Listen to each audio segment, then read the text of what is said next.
तो आज के वीडियो में हम जानेंगे रासायनिक अभिक्रियाओं के प्रकार के बारे में। जितने भी रासायनिक अभिक्रिया होते हैं उसके कितने प्रकार होते हैं, कितने प्रकार को आपको देखने को मिलेंगे रासायनिक अभिक्रियाएं। तो सबसे पहले जो आपने को देखने को मिलेगा संयोजन अभिक्रिया। तो जानेंगे सबसे पहले कि संयोजन अभिक्रिया क्या होता है। देखिए, संयोजन का मतलब ही होता है कि जोड़ना किसी भी चीज़ को, है ना, जोड़ना या फिर संयोग करना या जोड़ना, ये सब संयोजन का ही मीनिंग हुआ। संयोजन अभिक्रिया में क्या होता है कि अभिकारक जो होगा दो अभिकारक मिलेगा। जैसे कि कोई एक अभिकारक ये हुआ, ठीक है, और इसके साथ कोई दूसरा अभिकारक ये जुड़ गया, ठीक है। ये दोनों मिलकर के जो उत्पाद बनाएगा वो एक ही उत्पाद बनाएगा, ठीक है। समझ पा रहे हैं आप? अलग अलग चीज़ दे रहे हैं। यहाँ पे हम किसी रसायन का नाम नहीं लिए, एक छोटा मोटा एग्जाम्पल बता रहे हैं कि दो अभिकारक इसमें मिल रहा है, एक ये और एक ये, और ये दोनों अभिकारक मिलके एक सिंगल उत्पाद बना रहा है, ये वाला। तो यही बताना चाह रहा है कि संयोजन अभिक्रिया में क्या होता है कि दो या दो से अधिक अभिकारक मिल करके एक सिंगल उत्पाद बनाता हो या एकल उत्पाद बनाता हो, तो उसको हम संयोजन अभिक्रिया बोलेंगे। एक एग्जाम्पल से हम इसको समझने की कोशिश करेंगे। यहाँ पे कैल्शियम ऑक्साइड है, क्या है, यहाँ पे कैल्शियम ऑक्साइड है, ठोस फॉर्म में दिया हुआ है, सॉलिड स्टेट में। कैल्शियम ऑक्साइड को क्या बोलते हैं? बिना बुझा हुआ चूना बोलते हैं ना। और ये क्या है, कैल्शियम ऑक्साइड को हम वाटर के साथ रिएक्शन की, वाटर लिक्विड स्टेट में है और ये कैल्शियम ऑक्साइड सॉलिड स्टेट में है। तो यहाँ पे दो अभिकारक मिला है ना, ये दो अभिकारक है।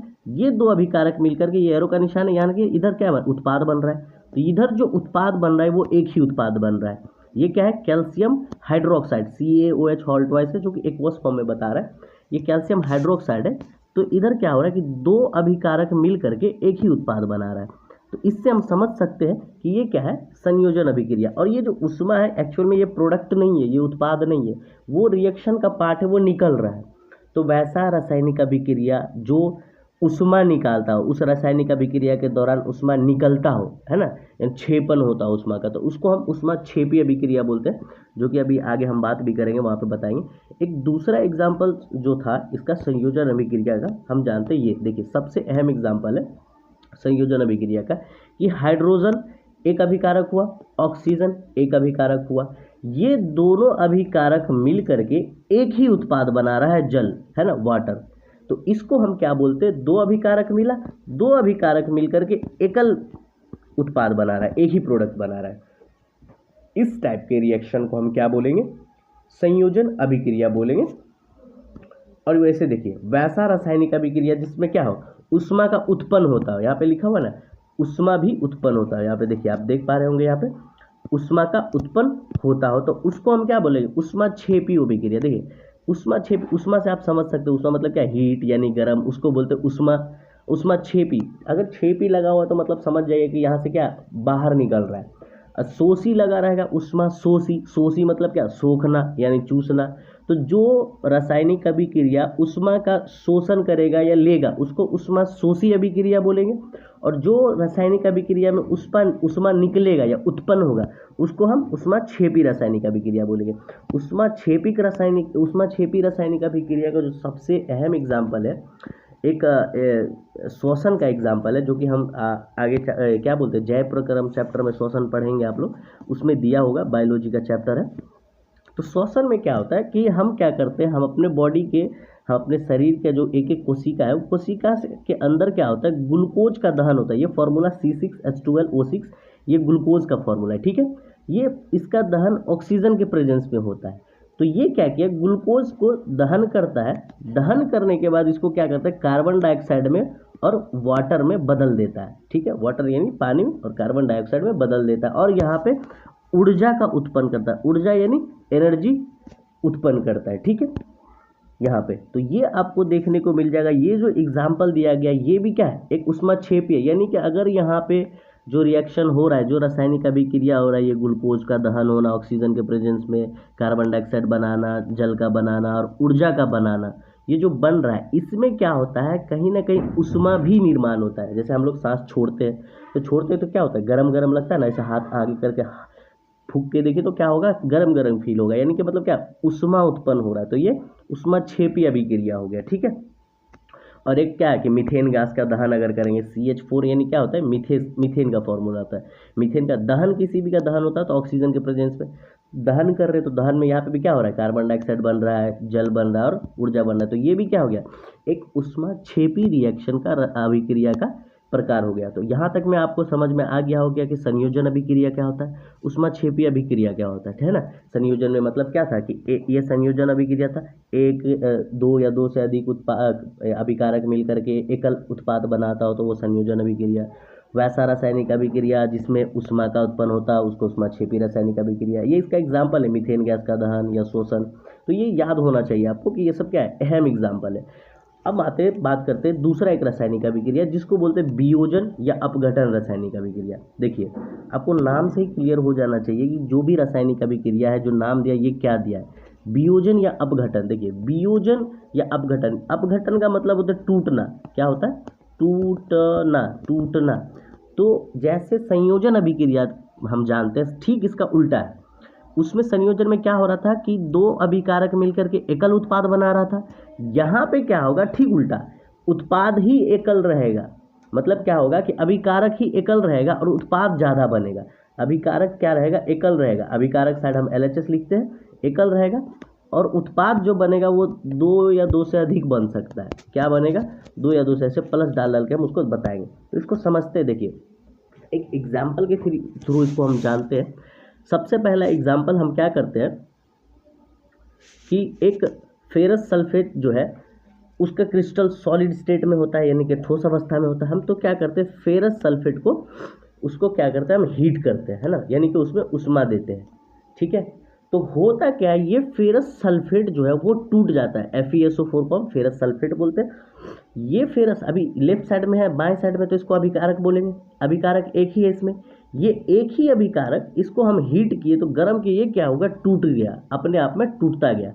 टूटते टूटते टूटते टूटते एक टाइम आया कि ये फेरिक ऑक्साइड बनाने लगा, ठीक है, सल्फेट से, और SO2 गैस अलग बनाया और SO3 गैस अलग बनाया। ठीक है, तो यहाँ पे जो हम देखते हैं सल्फर डाइऑक्साइड, SO2 को क्या बोलते हैं, सल्फर डाइऑक्साइड, SO3 को सल्फर ट्राइऑक्साइड, तीन है तो ट्राइऑक्साइड। तो यहाँ पे हुआ क्या कि एक ही अभिकारक है और उत्पाद कितना है, तीन है। एक ये है, एक ये है और एक ये है। तो ठीक संयोजन के उल्टा जैसा लग रहा है। संयोजन में क्या था, अभिकारक के साइड ज़्यादा था, दो या दो से अधिक था, जैसे इसमें हम तीन ले लिया, और उत्पाद के साइड एक ही था। लेकिन इसमें क्या है, अभिकारक के साइड ही एक है और उत्पाद के साइड तीन बन रहा है। तो ठीक संयोजन का उल्टा है। ये भी आप उतना ज़्यादा कॉम्प्लेक्स है नहीं, इजीली समझ सकते होंगे इसको भी। तो आगे एक और एग्जांपल है, उसको देख लेते हैं। ये लेड वाला है, जो कि एग्जाम सब में इससे पूछ लेता है। ये जो लेड नाइट्रेट है, इस लेड नाइट्रेट को भी हम हीट किए, मतलब तापन किया, जैसे इसमें दिखाया गया है एक्टिविटी में। इसमें क्या है, बीकर में लेड नाइट्रेट डाला गया, इस बर्नर के थ्रू, बर्नर बता चुके हैं आप लोग को पहला ही में कि बर्नर से क्या करते हैं, हीट करते हैं। तो जैसे इसको हीट किए तो वो जो लेड नाइट्रेट था, अब वो लेड ऑक्साइड में टूट गया और क्या किया, नाइट्रोजन डाइऑक्साइड भी निकाला और ऑक्सीजन गैस भी निकाला। अभिकारक तो एक ही है, ये अभिकारक है, अभिकारक, ये अभिकारक एक ही है ना, और उत्पाद कितना है, तीन है ना। ये उत्पाद कितना बन रहा है, तीन। तो अभिकारक और उत्पाद के हिसाब से हम संयोजन और अपघटन या वियोजन को हम बता सकते हैं। संयोजन में दो या दो से अधिक अभिकारक था, एकल उत्पाद था।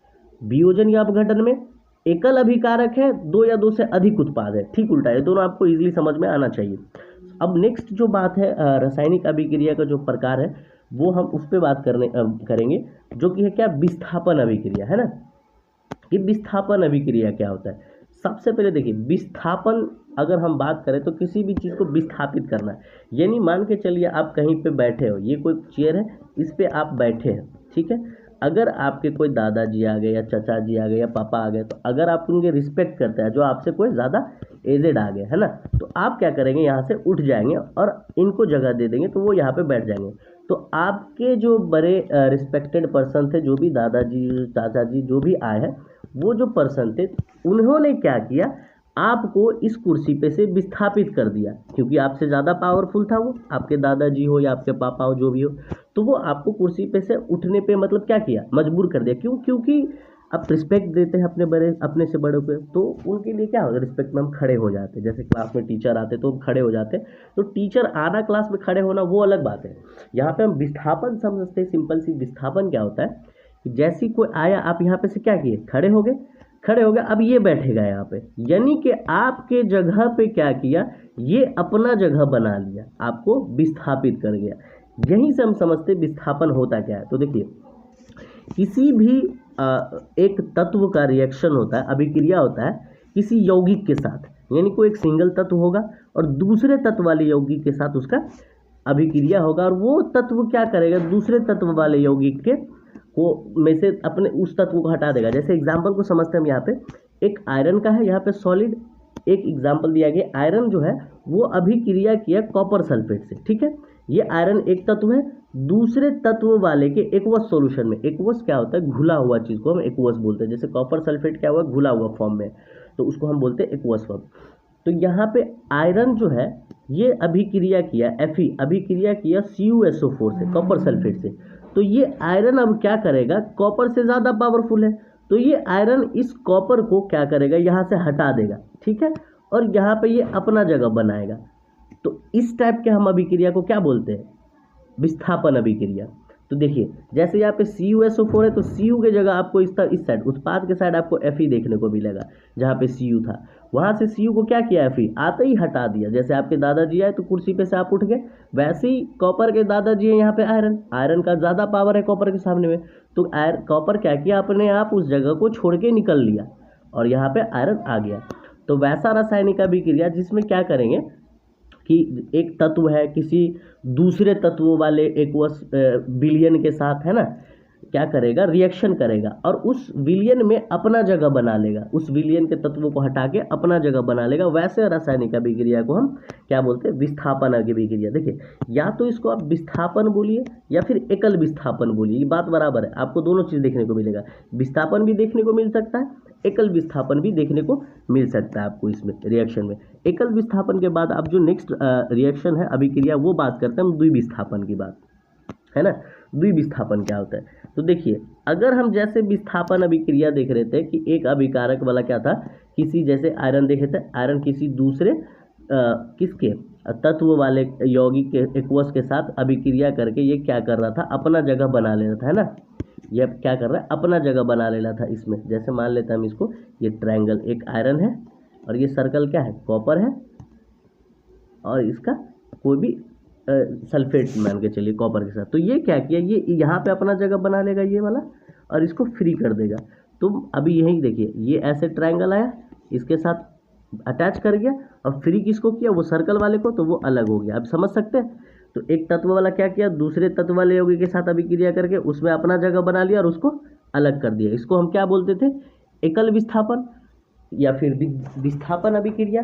सेम चीज़ यहाँ पे होता है द्विविस्थापन में। होता क्या, यहाँ पे एक ही चीज़ नहीं होता है, यहाँ पे क्या करते हैं, दो यौगिक जो होता है, दो यौगिक एक्वस फॉर्म में होता है, दोनों यौगिक का अगर रिएक्शन होगा तो वो क्या करेगा, अपने आयन्स को अदला बदली करेगा। ये वाला अपना आयन इसको दे देगा और ये वाला आयन अपना इसको दे देगा, अपने आयन का अदला बदली करेगा। आयन मतलब क्या होता है, चार्ज होता है। देखिए, जैसे Na2SO4 है तो ये टूट जाता है, Na2SO4 है ना, ये टूट जाता है अलग अलग। तो Na2 हो जाता है टूट करके अलग हो जाता है, SO4 अलग हो जाता है। जैसे SO4 टूटेगा तो क्या हो जाएगा, इस पर 2- लगेगा, है ना, SO4 के ऊपर में 2-, इस पर क्या लगेगा, 2+ लगेगा।